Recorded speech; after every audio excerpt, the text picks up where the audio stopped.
And this is some interesting results. We found that 4.0 is much better than ChatGPT 3.5. Another very interesting observation we found is that in Singapore, during the daytime, the same engine has better results than the result we got in the evening time. We were puzzled a little bit, but later we found out, okay, because during nighttime, that is a heavy usage of ChatGPT in US, and then the accuracy drops. So this is the kind of interesting experiment we got. But this is just the starting work. We found that still many problems we need to address, like very complicated APIs. We have concurrencies in the APIs to make the API sequence correct. It's not like this, right? So these are the second adoption of the AIGC in the vulnerability fighting. The third one we are doing here is on the pen testing. We treat the system as a more kind of black box way. We are leveraging this auto-GTP idea to decompose the security analysis of pen testing tasks into a number of smaller tasks. And then we can ask ChatGPT to help us to do the reasoning, how to split the task, and then to do the generation of the pen testing task. And after you have the execute pen testing task, you have the result. Then we do our parsing to understand what is happening after you do this pen testing task.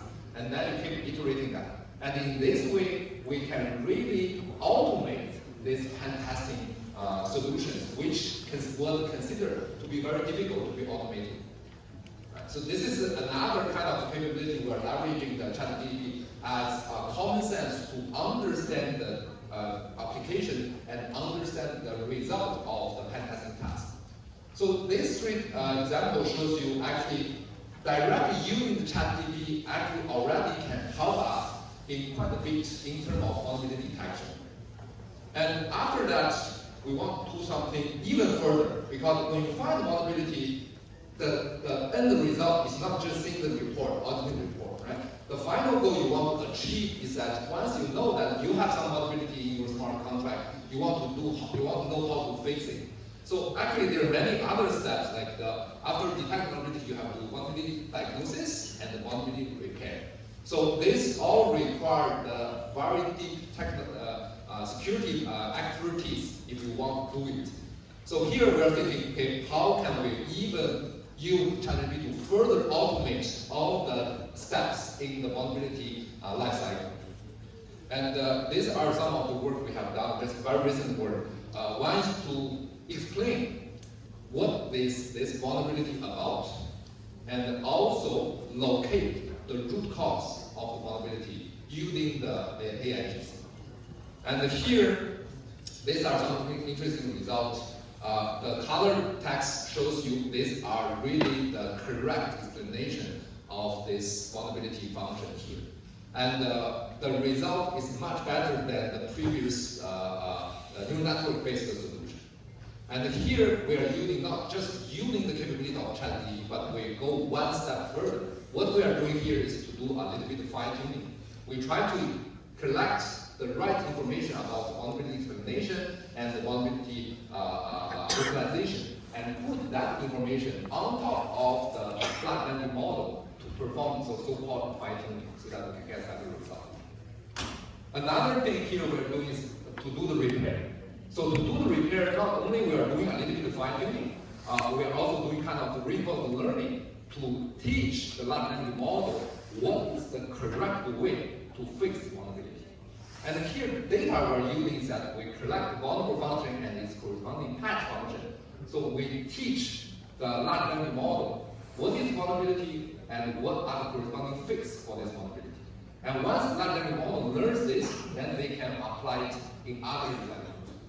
And the result is actually very, very encouraging. If you look at it here, we're looking at the Java and C vulnerability fixing. Our tool can fix 25 vulnerabilities in C programming language, we can fix 20 of them, which is more or less similar to a junior security expert.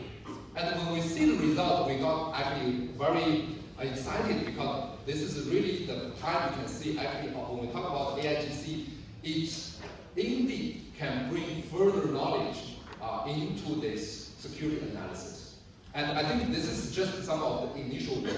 And this is just the beginning. I think there are a lot of further opportunities we can go with this. So with all of this, we are actually come up with some kind of platform we call MetaTrust. And the idea is using all the scanning tools we developed to come up with a more accurate, more quantitative indicator of each tokens in the Web3 ecosystem to see, okay, what is the security capabilities of each tokens. And in terms of the security development, security investment, security transaction, IP risk, and code quality.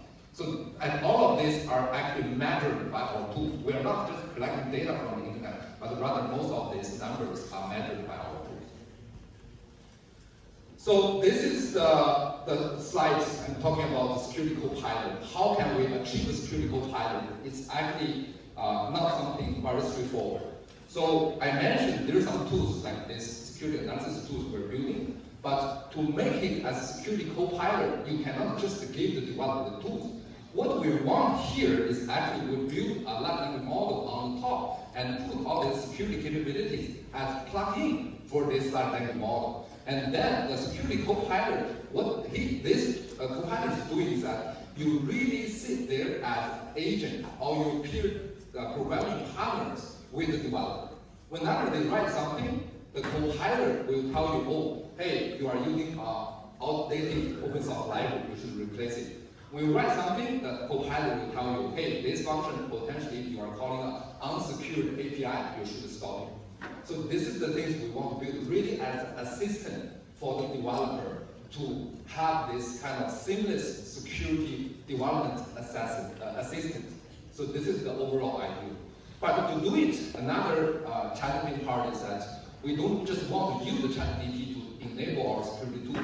Rather, we want to build our own large language model to support this. And that leads to some of the really exciting ongoing work. We are saying how can we build a better vertical large language model to understand the software and understand vulnerability. So this is the things we are working on. And this is one of the big projects we're doing here, called Python. So this is government funded this kind of security center in NTU, focusing on two parts. One is using AI to solve security applications. Second part is to address the security, the AI itself to security.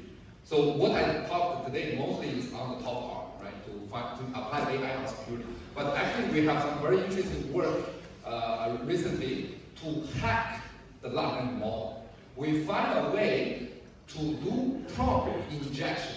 It's kind of a new malware for large language model so that we can steal useful information from the large language model. So this is this part, security of the AI model.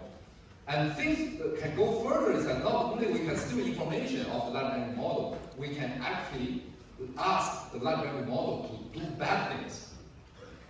For example, we can instruct the large language model to do mining for cryptos, which should not be allowed. Right? So these are the very recent kind of research we're doing here.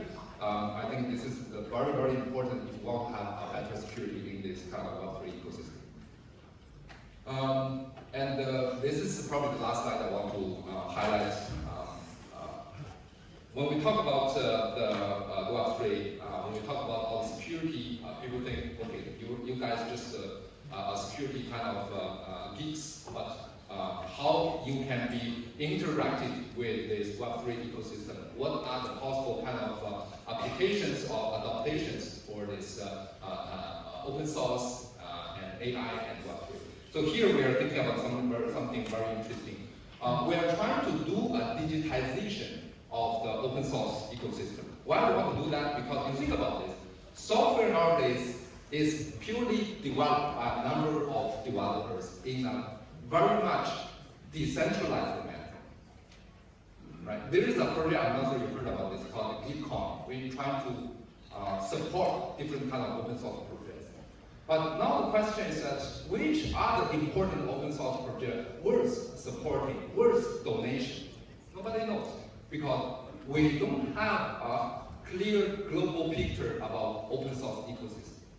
So here, what we are doing is that we are trying to build an open source map to show you what are the interesting things there, what are the important libraries. Like for example, I have a very important library in OpenZapLink, which are almost used by all the smart contracts. I should definitely put a lot of money to do the auditing for that. Otherwise, if vulnerability basically leads to the complete corruption of the blockchain ecosystem. Right? So this kind of digitization is very, very important. So we want to use that as a foundation to understand the whole ecosystem. But how to operate this? Gitcoin has a very good idea to do the donation, but how to have a better protocol, a better decentralized way to encourage and influence the open source ecosystem to do this kind of security thing in a better way. So could we come up with some the open source DAO to do it? So this is something I'm really thinking of, and how can we really link this with Web3? Another interesting thing is that this open source is very much linked with AIGC. One of the reasons is that all the AIGC models now can generate the code, but where is the code coming from? This goes back to the same question. All the large language models, their code are trained from the open source ecosystem. So you also need a high quality, secure, compliance code for the large language model.